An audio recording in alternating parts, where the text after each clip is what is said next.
গিয়েছিলাম মুখে হাসি নিয়ে, মনের মধ্যে কত আশা, কত কিছু।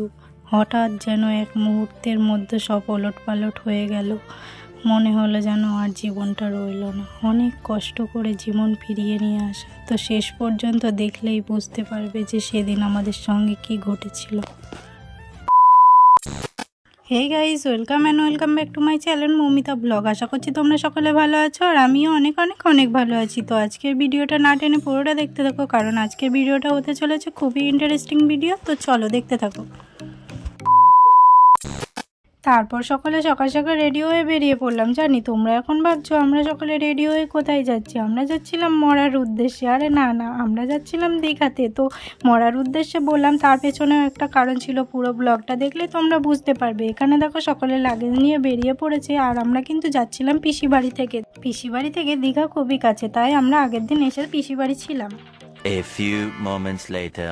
তো বলে দিই, এগুলো কিন্তু এখনকার ভিডিও নয়, এগুলো হচ্ছে মে মাসের ভিডিও। তো আমি মে মাসে গিয়েছিলাম দীঘাতে, আর আমার পিসি বাড়ি ছিল পূর্ব মেদিনীপুরের বাজকুলে, আর আমাদের বাড়ি যেহেতু নদীয়াতে, তাই আমরা আগের দিন গিয়ে পিসি বাড়িতে ছিলাম। আর পিসি বাড়ি থেকে স্টেশনটা কিন্তু অনেকটাই কাছে, তাই আমরা সকলেই হেঁটে যাচ্ছিলাম।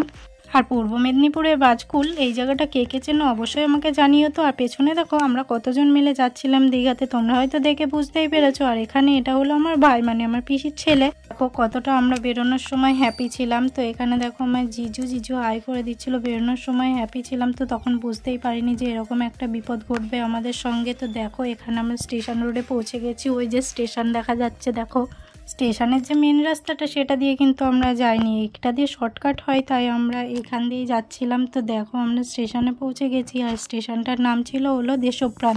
তো এই স্টেশনটা কে কে চেনো আর কার কার বাড়ি অবশ্যই কমেন্টে জানিও তো আমাকে। স্টেশনে পৌঁছেই দেখলাম অলরেডি একটা ট্রেন দাঁড়িয়ে আছে। আমি তো ভেবেছিলাম ওই ট্রেনটাতেই যাব, কিন্তু না, ওটা না কোনো প্রবলেম হয়েছিল, তাই সেই জন্যই দাঁড়িয়েছিল। আমরা কিন্তু স্টেশনে পৌঁছে গিয়েছিলাম।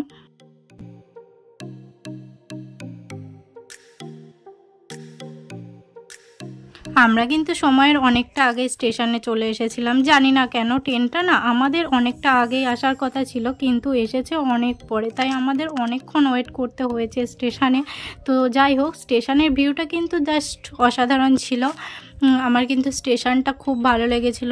চারিদিকে নানা ধরনের ফুল গাছ লাগানো। দেখো স্টেশনে বসার জায়গাগুলো সেরকম শেড লাগানো ছিল না, তাই রোদের জন্য আমরা বাইরে বসতেই পারিনি। তাই আমরা চলে গিয়েছিলাম টিকিট কাউন্টারে বসার জন্য। প্রায় 1 ঘন্টা ধরে বসে থাকার পর, মানে ট্রেনের জন্য আমরা প্রায় 1 ঘন্টার বেশি ওয়েট করেছি, তারপরে ট্রেনটা এসেছে।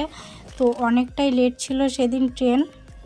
স্টেশনে গিয়ে জিজু কিন্তু সকলের জন্য টিকিট কাটতে চলে গেছে। আর আমরা ভাবতেই পারিনি সেদিন যে ট্রেনটা এতটা লেট হবে। ট্রেনটা জানি না কিসের জন্য লেট করছিল, না আসলেই হয়তো ভালো হতো, আসলো বলেই আমাদের সঙ্গে এতটা বিপদ ঘটলো। এখানে দেখো সকলের সঙ্গে গল্প করছিল, আর আমরাও এখানে কিছু ফটো ভিডিও করছিলাম।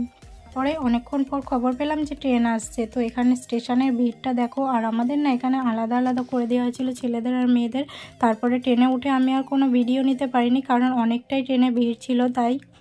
আর ট্রেনে উঠে ভিডিও করার মতো পরিস্থিতি ছিল না, কারণ আমরা ট্রেনে উঠে না দাঁড়ানোরই জায়গা পাচ্ছিলাম না।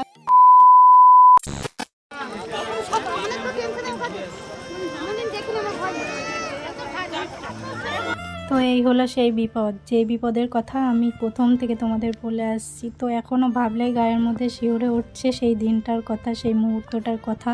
তো দেখো প্রথমেই তো দেখলে ট্রেন থেকে নামার জন্য সবাই ছটফট করছে, কখন নামবে, কখন জীবনটা তাদের বাঁচবে। কি কপাল, হ্যাঁ কতটা আনন্দ করে যাচ্ছিলাম। তো আসল কারণটা বলি, ট্রেনের সামনে হঠাৎ করে একটা ট্র্যাক্টর আসে। তো ট্রেনটা জাস্ট ধাক্কা মেরে বেরিয়ে আসে, ট্রেনের সামনেটা দুমড়ে মুচড়ে গেছে। ভাগ্যক্রমে যে ট্রেনটা উল্টে যায়নি। এখানে সকলেই যাচ্ছিল ট্রেনটার সামনেটা কি অবস্থা দেখার জন্য। আর এখানে না অনেকেই ট্রেনটা সারানোর চেষ্টা করছিল, আর ট্রেন থেকে প্রচুর কালো ধোঁয়া বের হচ্ছিল। সকলে প্রায় ভয় পেয়ে গেছে, অনেকে তো নেমে এখান থেকে গাড়ি ধরে চলে গেছে। আর আমাদের তো কোনো উপায় ছিল না, তাই আমরাও একবার চলে গিয়েছিলাম। দিয়ে আবার ফিরে এসে শুনলাম যে ট্রেনটা ছাড়বে। তো আমরা এসে আবার ট্রেনে উঠলাম। তো অনেকক্ষণ পরে ট্রেনটা ছাড়লো মানে এই না, খুবই আস্তে আস্তে যাচ্ছিলো, মনে হচ্ছিলো ট্রেনটাকে ঠেলতে ঠেলতে নিয়ে যাওয়া হচ্ছে। তো তারপরেই হচ্ছে 2টো স্টেশন যাওয়ার পর আমাদের সকলের জন্য একটা এক্সপ্রেস ট্রেন দেওয়া হয়, সেটাই করেই আমরা দীঘাতে পৌঁছাই। তো এটা দেখো আমরা দীঘা স্টেশনে পৌঁছে গেছি। আর দীঘা স্টেশনে এসেও দেখি প্রচুর ভিড়, মানে আমাদের প্রায় জীবনটা বেরিয়ে যাবে এরকম অবস্থা। তখন খুব ভয়ে ভয়ে ছিলাম। আমি জিজুকে বলছিলাম যে চলো আমরা অন্য কোনো গাড়িতে চলে যাই, আমার এই ট্রেনে যেতে আর ভালো লাগছে না। তবুও কোনো উপায় না দেখে পরেও আমরা ওই ট্রেনেই উঠলাম। লোকাল ট্রেনে এতটাই ভিড় ছিল যে আমাদের জন্য 2টো এক্সপ্রেস ট্রেন দেওয়া হয়েছিল। ফার্স্ট এক্সপ্রেস ট্রেনে এতটাই ভিড় ছিল যে আমরা উঠতে পারিনি। তো সেকেন্ড ট্রেন যেটা দিয়েছিল আমরা সেটাতে করে এই যে দীঘা স্টেশনে পৌঁছে গেছি। আর এটাই দেখো দীঘা স্টেশন। তারপর দীঘাতে পৌঁছে এই যে এখানে জিজু ঘর ভাড়া নেবে বলে ওনারের সঙ্গে কথা বলছিল। আগে থেকেই কিন্তু বলা ছিল, তবুও এখানে একটু কথাবার্তা বলে নিচ্ছিল। তো গাইজ আজকের ব্লগটা এখানেই এন্ড করছি। ভালো লাগলে like, comment, share and subscribe করে দিও।